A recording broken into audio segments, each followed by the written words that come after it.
And now, Laughter Talks with Marguerite Fair and Antonia Roman.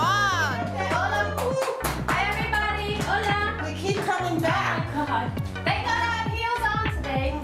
Oh, It's knocking up into this chair. Sexy heels on again. And I got the same shoes on again until another designer sends me a pair. Yeah, well, you know, this is, we just did this great show with Valerie, and now Yes, we we have did. another person that you're going to be bringing up here, and he's going to be on the high school. Yes, he is. Okay, so let me introduce him and then we'll have Okay. him make his grand entrance. Okay. So today you are going to see the star of the upcoming documentary that I'm still a secret, but he'll tell us about it. Okay. Caleb Quaye was born and raised in London, England. During the late 60s and 70s, he was well-known studio musician, Oh, as well as being Elton John's original guitarist and producer. He also worked with such rock legends as Mick Jagger, Pete Townsend, and Paul McCartney. Oh, wow. Yes, he did. He's In got nine- stories. In 1982, Caleb's life was radically changed when he became a Christian, which resulted in a call to the ministry as a musician and an evangelist. Today, Caleb is currently serving as an elder of worship at the Church on the Way, which is located in Van Nuys, California, and he travels the world as a missionary, which is so sweet. Like missionary, but missionary. That's a good name. Right, that was yes created. it is. Using music as a transcultural means to reach people with a message of hope. And the documentary movie is about his life called Louder Than Rock, and it's soon to be released. Please, let's have a round of applause for Caleb, thank you so much for joining us today. We are so excited for the documentary film that's coming out, getting ready to be released soon. That tells us about your life, Louder Than Rock, right? It really lets us know about your whole life as a child growing up, being in the music industry, and almost similar to that moment when Paul was on his way to Damascus, right? And had that revelation moment. Journey was first with Elton John when you were a performer at the time. Anything sweet that you like to share with us that was very crucial and a very really special moment at that time, and then tell us how you got here to the Denmark Street, and we were both what they would call T-boys in respective companies. Yes. He was in this publishing company called Mills Music, and at the time I was working in this place called Paxton's, which was a wholesale sheet music distributor. So my job would be to go around to Denmark Street, which is just around the corner where all the music publishers were, and pick up their orders for sheet music. So this is back in the days of sheet music. Nice. So this is 1965. Wow. And so one of my stops would be Mills Music, and that's where I met Elton, who was then Reg Stewart. And when I first met him, and he was always a funny guy, you know, great sense of humour, cracking jokes and stuff, and the cold English weather, walking the streets of Soho, you know.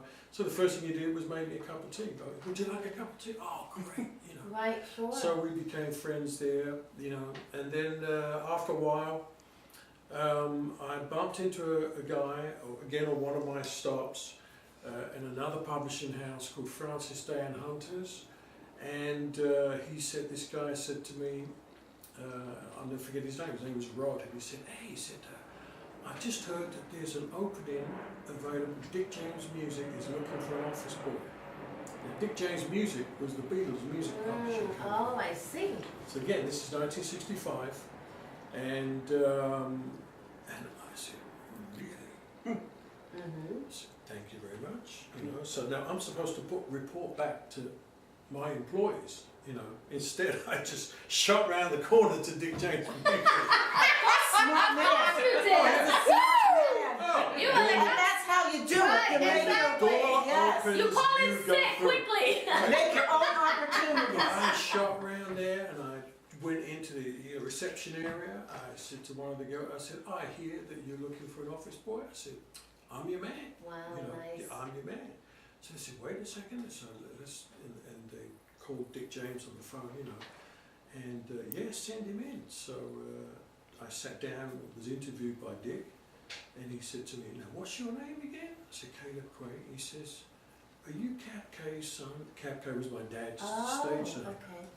And I said, yes, I am. Well, Dick knew my dad, you know. And so he called down the administrator, Ronnie, come down here, you know, it's his Cap's son. Got the job right there and then. Wow. That's fantastic. You know. Amazing. It was just amazing. See? Go, Karen. Absolutely. Taste of the echo.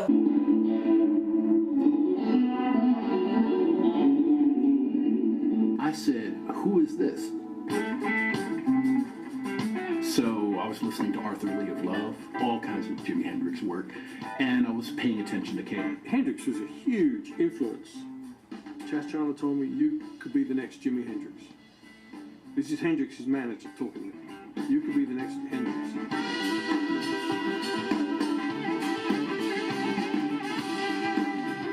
Caleb is one of my favorite players. He's a brilliant guitar player. He was just doing great stuff, so I was really looking for more of his work. And then I lost track. Wasn't looking for God or Jesus or anything, you know, wasn't looking for religion. I was looking for answers. I was with Hall & Oates at the time. I'm sat in this chair and all of a sudden I hear this voice just break through my world and speak to me. Call me by my name and tell me, Caleb, from this point on your life's going to be completely different and nothing's going to be the same for you ever again. They knew that what we were doing was not about hip, it was about the true meaning of holy, which is not a religious meaning, it's a wholesome, enriching encounter. Caleb came to be one of those, and it was in that environment, in time, began having his own ministry on his own. Ladies and gentlemen, we have a special guest. Would you welcome to the stage Elton John's original producer and original lead guitarist, Mr. Caleb Quaye. I think it's absolutely crucial that Caleb's story be told directly. Caleb's story needs to be front and center. Elton John, as important as he is a factor in Caleb's life, not the other way around.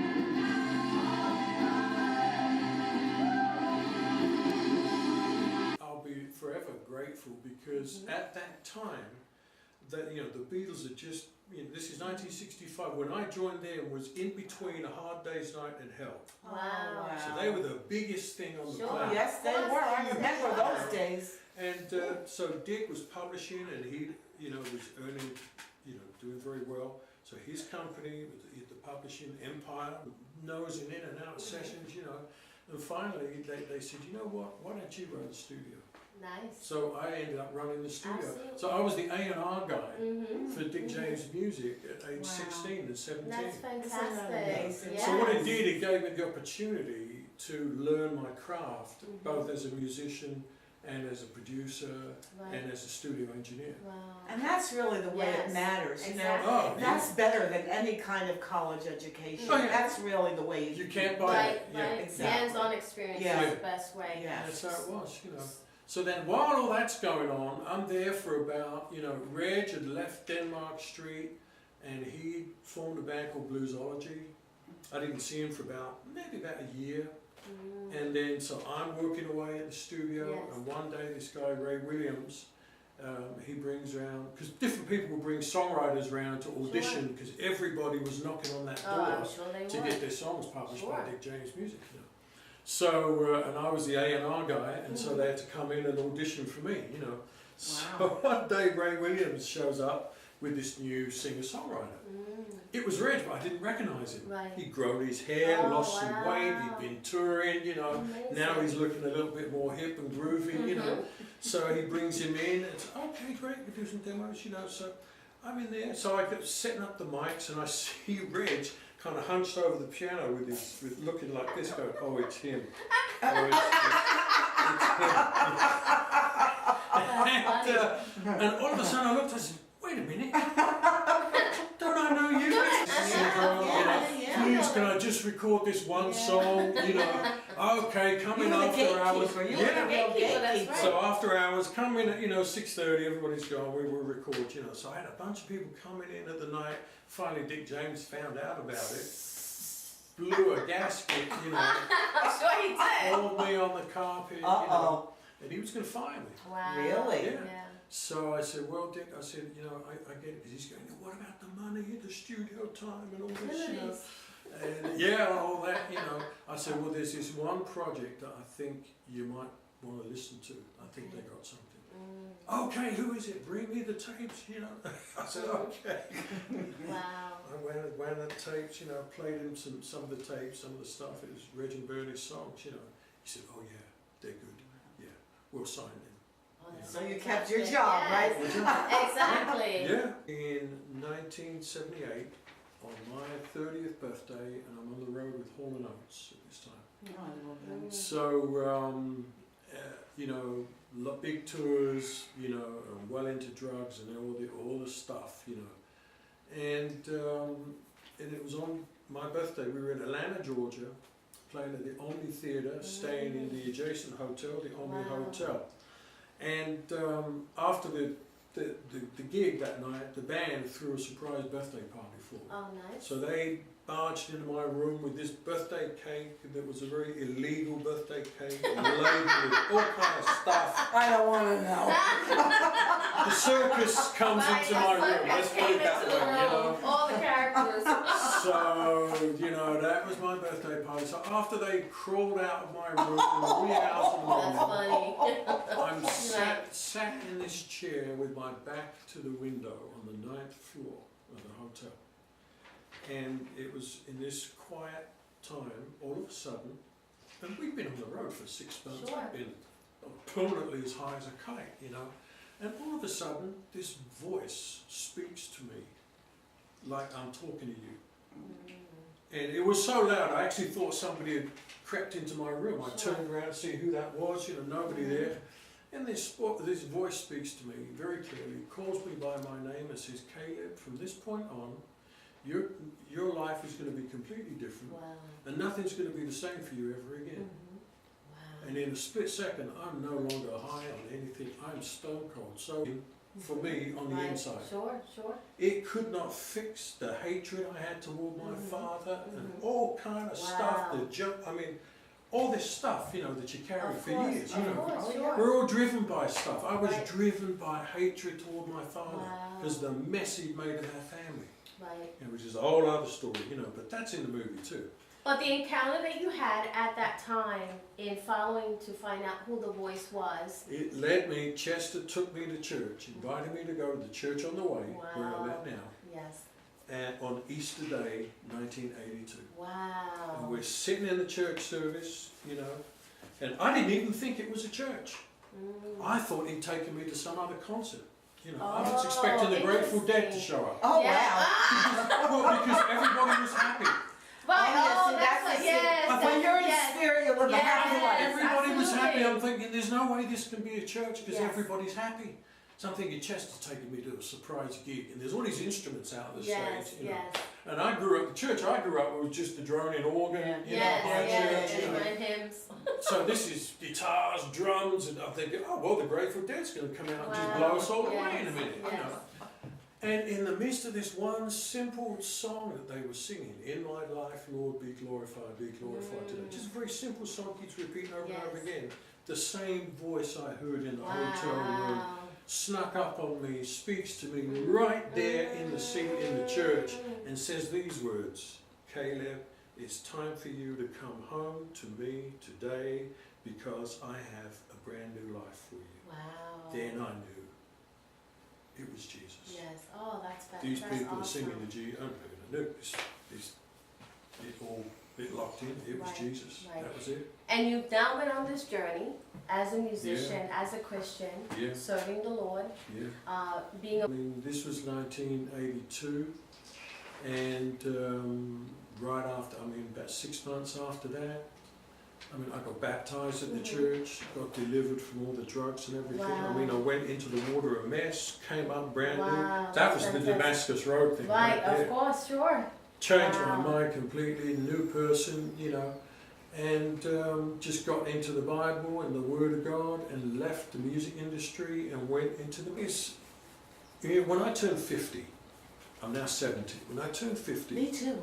God spoke to me and said, He said, you're done living on your heritage. Now it's time to start leaving a legacy. Yes. So this movie is really my legacy. Wow, that's fantastic. Because in the end it's about what your children are going to have to say about you.